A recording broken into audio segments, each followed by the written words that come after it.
All right, folks, I think traditionally this is the position where the SEC distinguishes itself from the rest of the country.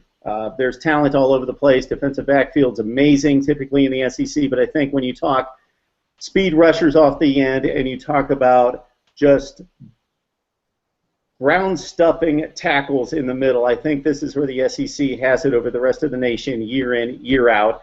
And to break down the D tackles, the D ends, I bring in three of the best to break it down. Stephen M. Smith of Touchdown Alabama. We've got Jamie Hancock of Preps Nation and also Chad Neipling of V Sporto. And Stephen M., we're going to lead off with you, sir. Well, number one here, Mark, I got A'Shawn Robinson, University of Alabama. A'Shawn Robinson, this guy is a load, 6'4", 313 pounds, 49 tackles last year, 6.5 stops for loss. And according to ESPN draft expert Mel Kiper Jr., he actually has A'Shawn Robinson listed as his number 2 defensive tackle in this upcoming draft among tackle prospects. A'Shawn Robinson, a load in the middle. Number 2, I have Ole Miss's Robert Nkemdiche, and if he can just become a little bit more consistent in his pass rushing ability, Robert Nkemdiche can be very special. He's usually very potent against the run, but if he can continue to use his hands well as far as getting to the quarterback, Nkemdiche is a huge weapon. At number 3, I have Myles Garrett of Texas A&M. This was a beast last year for A&M's defense. The guy played mainly with one hand coming into the middle of the season, but was giving teams the business, getting after the quarterback, attacking the run game, and all that as a freshman last season. So Myles Garrett at number 3. Number 4, I have Chris Jones of Mississippi State. Mississippi State no longer has Preston Smith, but Chris Jones returns, and he was one of the more underrated players on that defensive line last year. Yes, Mississippi State, as I mentioned, had Preston Smith and had Benardrick McKinney at linebacker, but Chris Jones was huge. And at number 5, Chad's going to love this one. At number 5, how about big Tywan Johnson from Arkansas? I have him as my number 5. Arkansas had Trey Flowers and Darius Philon last year, but Tywan Jones was the big man in the middle that caused a lot of big plays. So my 5 again, A'Shawn Robinson, Alabama. Number 2, Robert Nkemdiche of Ole Miss. Number 3, Myles Garrett, Texas A&M. Number 4, Chris Jones of Mississippi State. And number 5, big Tywan Johnson of Arkansas. All right, Stephen M. recapping things for me. That top 5 coming from Stephen M. And again, guys, I think the talent here is crazy good. The playmakers are all over the place. So this is going to be a good discussion. Jamie, let's hear what you got for us. You know, when you talk about defensive linemen in the SEC, you said it best. It's the best position in the conference, and they're typically the superlative in the country. I think there are so many guys at the position, it's kind of hard to formulate a top 5 because draft prospects are one thing, and then production on the field is another. And so, we've got several guys that can be on this list, and you could go from number 6 to number 1 to me and have the argument for any of the guys. At number 6, I had A'Shawn Robinson. I think he may be one of the most talented guys, but because he rotates in and out so much at Alabama with what they're doing right now, I had him at number 6. Number 5, out of sheer importance, I had Carl Lawson. He is going to be the guy at Auburn. They're going to live and die with Carl Lawson. It was unfortunate for him that he got hurt last year. He's a guy that is very good up front and is extraordinarily important to his team and good at what he does. Number 4, maybe the most talented guy for me is Robert Nkemdiche. He's a guy that can play strong side defensive end at a 5 technique. He can move inside and play 3. He's strong enough to play a 1 tech if you wanted him to. And so he's probably the most talented, but he's going to get double and triple teamed the entire year because they cannot draw attention away from him. He's that good to me. Number 3, I had Derek Barnett at Tennessee. He was a guy that came in last year and was the most consistent young pass rusher in the SEC.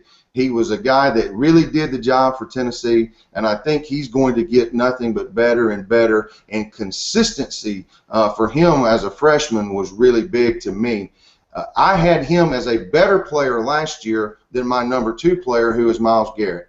Myles Garrett this year, I think, will make a big jump because he's going to be healthy. He's a guy that has electric electric ability. He runs a sub 4.5 40. He is a legitimate, absolute threat every time you take a snap on the outside. He was dominant against Auburn with one hand, and he really amazed me that day. I think that it's very possible that Barnett was the better player last year. You give this guy two hands, and he's going to be phenomenal. And my number one defensive lineman in the SEC, I go to a guy that's in the mold of Nkemdiche with the size and the ability, and it's Harold Brantley at Missouri. Brantley was a guy that really, really was not only talented up front with size and ability and speed and strength, he was productive on the stat sheets from the inside positions as well. When you talk about a guy with 54 tackles and 5 sacks, with what he had to deal with each and every Saturday for Missouri, to me, that guy is not only talented, he stuffs the stat sheet as well at a position that's not easy to do it. And that's why I gave him my nod as the number one defensive lineman in the SEC. Harold Brantley, that's great. You got me scrambling through my honorable mention list there. Coming into his junior season, yes, 7 tackles for loss, 2 passes defense, blocked a field goal as well. From the inside positions, if you can push the pocket like that and knock a quarterback off his point, there's no more important spot to me than a defensive tackle that can push the pocket. Mm-hmm. Very good. The wild card pick from Jamie, and of course Jamie has to throw off our top 5 list by going with 6. So Jamie confusing his 5s and 6s. That's us Auburn people. We had to throw it in there for you. We pulled it and pitched it. Well, Cock and fire, baby. Cock and fire. That's it, Jamie. All right, Chad, bail me out here. Give me top 5. All right, my top 5. I really initially on this list went defensive tackles, so I had to kind of quickly scramble to get some defensive ends that I wanted to recognize in here as well. My mentions I'll save until after this, but at number 1, I agree with Jamie's point about rotation, and that's with A'Shawn Robinson. I went with number 1. But that rotation at Alabama is pretty it was pretty integral to their success. At 18.4 points per game last season and held at 102 yards rushing. Prior to the Ohio State game, they were actually in the 80s and 90s yards per game rushing. But after Ohio State dropped them to the 4th ranking nationally. So I look at his his key going in with Reed, Jerry Reed coming in, Hand, and a couple of these other guys. A'Shawn's going to be looked at as a key part of that Alabama defense, and I think for this year I'm looking at him to have a big year coming in for Alabama. At 2, I got Robert Nkemdiche. Last year, maybe not as productive as people would have liked to have seen, but this year he's definitely going to have to step up, but he's got guys like Isaac Gross around him. He's got a couple other key members. I mean, total, there's going to be 7 guys off this Ole Miss team coming out this year that possibly could be first-round picks if you really wanted to get technical about it, just coming in off the defense and offense, including Tunsil, pending what happens there. But then at number 3, I got Derek Barnett at Tennessee. This kid, if you look at his production and his numbers last season, his numbers, and especially tackles, did better than Myles Garrett, who ended up annihilating the sack record last season. But Barnett, in my opinion, is going to be huge. You got Majit. They're going to have. They're also going to have Tuttle. They're going to have a couple guys, McKenzie, that are going to rotate in at that 2 deep on the defensive tackle position on their line. They've got some beef coming back at Tennessee on that front, and you could definitely see a lot of activity in their schedule. Early on is pretty tough for them, but later on could end up proving pretty beneficial for this defensive unit. And then, of course, you move on to number 4 for me, which is Davon Gadshaw. I really love Gadshaw out of LSU, a guy that, for me, is he was huge last year, started 9 games for them last year, turns around, and he also joins LeCouture, who's coming back. One of 2 returning starters for these 2 guys. And statistically, through those 9 games, put up some really good numbers. He gets a lot of comparison to Glenn Dorsey out of LSU. So a guy that I look to have huge numbers this season. And at number 5, Myles Garrett. You guys talked about the one-handed game with Auburn. How can you overlook that? That was a huge performance by him. This guy went up against some of the best this past season in the West as a freshman and dominated. Also, again, broke that sack record. So for me, Myles Garrett at 5. My mentions here. Martravius Adams and Russell out of Auburn. I think those 2 guys right there are going to be some stuffers on the front line. look, they could end up being, outside of Godshaw and Lukatore, these two guys right here could probably be two of the best tandems in the SEC this fall. And then, of course, Chris Jones out of Mississippi State, Tywan Johnson, and Isaac Gross. I think Isaac Gross is a guy that doesn't get as much mentioning due to Nkemdiche. But another guy that I really like that doesn't get any press at all is Melvin Lewis out of Kentucky. He's a guy that could possibly come in and help out with that defense, especially after losing Z and a couple other guys that they've lost on the defensive side of the ball.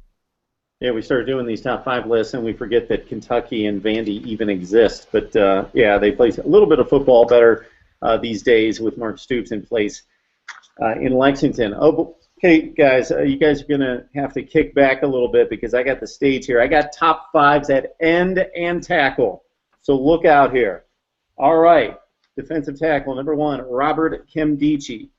You mentioned the production fall off from last year. We expect so much out of this kid. He's delivered as a run stuffer, hasn't made the plays in the backfield, 2 sacks, 3 tackles for loss last year, allows the teammates to make big plays is what it comes down to because the offense is obviously game plan for him. Great players break the double team and make plays. That's going to be the next step for him to make really big plays despite the double teams as he comes into his junior season. All right, I got a guy that nobody mentioned here, D-tackle, possibly benefiting from the presence of A'Shawn Robinson and a lot of talent there at Alabama, but Jonathan Allen with a nice season really filled up the stat sheet as well. 7 quarterback hurries, 9 tackles for loss. Played his way into the rotation as a freshman, stepped into the lineup against Virginia Tech, and immediately was a force in that game and throughout the rest of the season. I've got A'Shawn Robinson, his running mate at tackle, much more talented player, as you guys have alluded to, next in line at number 3 at tackle. You know, just a stud coming out of high school for the number 1 rush defense in the country during the regular season, as Chad points out. 6.5 tackles for loss, a forced fumble, was really stellar in the 14-13 win over Arkansas on the road, made a huge play on a 4th down play that was really meaningful late in that game, had a couple tackles for loss from the tackle/nose guard position. Chris Jones had the monster freshman year in Starkville in 2013, fell off statistically last year, even with Preston Smith there gaining some attention. Just 26 tackles, 3 sacks, 3.5 tackles for loss, but as a D tackle, those are decent stats. Got to improve the fundamentals and the technique, according to Mr. Dan Mullen. And I've got Montravius Adams at number 5 at D tackle out of Auburn. He's set up for a monster season, as Chad points out, with Russell as well there. Has disappeared at times, though. Has been a knock against him against the better teams in the SEC. He should see more snaps coming up this fall, coming off 8 tackles for loss and 12 quarterback hurries. All right, defensive end, I like Kurt Magid out of Tennessee. He's been a monster and kind of plays a hybrid linebacking spot, D end for the Vols. 11 sacks, 15 tackles for loss, missed the final 2 games back to 2013 and then all of 2013, so it's been nice to see him come back from a torn ACL to become really the emotional leader, the vocal leader on this Vols defense, and one of the best in the country. Shoulder surgery over the spring, he should be good to go coming up this fall. You guys talk about Myles Garrett at Texas A&M. The one knock on him, I will say, and this I'm going to take into consideration as a freshman, just a freshman. If you looked at the LSU game, they really got physical with him and pushed him all over the place and really took him out of the game, and that's not his style of game. He loves to come off the edge. 12 sacks, 13 tackles for loss, blocked field goal against Auburn to turn that into a touchdown going the other way for Texas A&M in that upset. A&M lost a close one to Missouri, and he was off the field for that game. Just a huge, huge talent who should be even better this year. You guys talked about Derek Barnett, an exceptional talent out of Tennessee as well. I've got him at number 3. He was amazing last year with like 21 tackles for loss, double-digit sacks as he and Magic get after the quarterbacks and the running backs in the backfield. Carl Lawson at number 4 at D end. He was really one of the big reasons why the Auburn defense played much better down the stretch. 2 years ago in the championship season in giving us offensive something else to think about with D Ford on the other side. He was dominant down the stretch, and they're really going to need him to play like he did at that point and pick up his career from that championship game in 2013. And I got somebody else who wasn't mentioned here at the 5 position at D end, and that's Marquise Haynes out of Ole Miss. 7.5 sacks, 9 tackles for loss. Freshman All-America. He's coming back for his sophomore season, so this kid could really take some big strides coming from, again, his first year in the SEC onto his sophomore campaign. All right, gentlemen, anybody else off the radar or anything else you guys would like to add? You know, I love the fact that you guys touched on Montravius Adams and the fact that he does disappear at times. He's an ultra-talented guy. The biggest thing for me was the fact that he was inconsistent. Part of that inconsistency has to do with the fact that he needed to get stronger in the weight room coming from a small program. He was a little behind in the strength and conditioning game to a degree. Talent-wise, it's all there. You mentioned the quarterback hurries. He can really vault into the elite status in the nation if he can get home a few more times rather than it just being a hurry. If he can develop a quarter or a third of those hurries into sacks, and he's a guy that can play on the opposite line of scrimmage, he is a big deal for Auburn. And Dontavius Russell, the mention of him, you guys surprised me with that one, not because he's not going to be probably an effective player, but just because most people are not aware of him and what he may mean to Auburn this year as a redshirt freshman for Rodney Garner and this Auburn football team. They're going to play 2 guys up front that are more like 3 techniques rather than a 1 and a 3. Hey, I want to say something real quick, Mark, before we jump off. Jamie, this isn't your everyday show here. So, Jamie, don't be surprised at anything that these guys spit out here. I like it. I've heard some conversations about clothing and all kind of stuff. It's been pretty good. All right, Chad. Hey, real quick, here's the thing I want to say about Auburn, and it's, Muschamp at Florida was able to produce some pretty stellar defenses there, brought some of those guys with him as far as the coaching staff was concerned. I look at Auburn possibly being the team to possibly have to beat in the West this season because I think Muschamp can turn that defense around. They return a lot of guys this season. He's going to give them a little bit of moxie that they haven't had in a while, a lot of physicality that's going to be brought to that defensive side of the ball under Muschamp. You can't question his ability to produce. Another team to watch out for defensively is that unit that Myles Garrett is a part of with Chavis over there at A&M. That is going to be a unit to watch out for because I think that team could possibly be a sleeper that's getting overlooked as well, just because there is a lot of talent on that roster at A&M. Myles Garrett returns with 2 other guys on that defensive line this season, and the secondary, which is one of Chavis's specialties, has a lot of guys returning as well. So that's a team to watch out for too. But I think this Auburn team, with the combination of Adams and Russell, that's going to be pretty potent as the season goes along.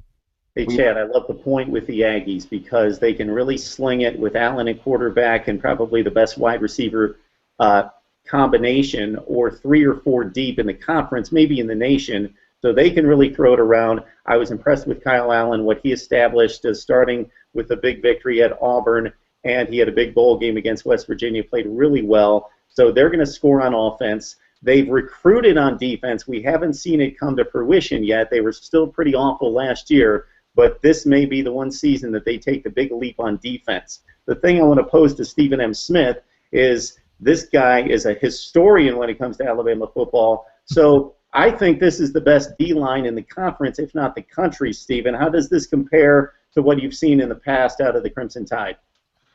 This is going to be the baddest bunch in the nation in 2015. And people talk about the 3-headed monster and Jonathan Allen, A'Shawn Robinson, Jaron Reed, and those 3 guys are talented, but no one talks about the blue-collar players that are also on that line, some of these blue-collar guys that are like pit bulls with raw meat in their hands ready to get on the ground and get after the football. And some of those blue-collar guys, you look at Dalvin Tomlinson, Josh Frazier, Deshaun Hand, Tim Williams, who can play on the line and at linebacker. Denzel Duvall, who returns as a senior, who can do the same thing.